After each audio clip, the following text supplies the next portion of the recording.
काल अण्णामलई तामिळनाडू भाजपचा अध्यक्ष मुंबईतून म्हणतो मुंबई महाराष्ट्राची नाही, आणि हे देवेंद्र फडणवीस राज्याचे मुख्यमंत्री, हा एकनाथ शिंदे राज्याचा उपमुख्यमंत्री, अजित पवार राज्याचे उपमुख्यमंत्री हे नामर्दासारखे वक्तव्य बसून ऐकत राहिले.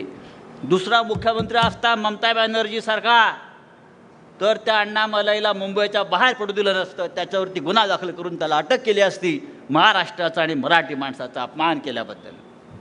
पण स्वतःला शिवसेना म्हणून घेणारे तुमचे एकनाथ मिंदे बुटचाटे दिल्लीचे एक शब्द बोलले नाही.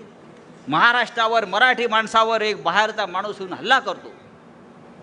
मुंबई तुमची नाही सांगतोय, मुंबई इथे बसलेल्या सगळ्या मराठी माणसांची आहे. ती कोंडव्यातल्या लोकांची आहे, ती पुणेकरांची आहे, ती परभणीकरांची आहे, ती जालन्यावाल्यांची आहे, ती नागपूरवाल्यांची आहे. मुंबई मराठी माणसाची शान आहे.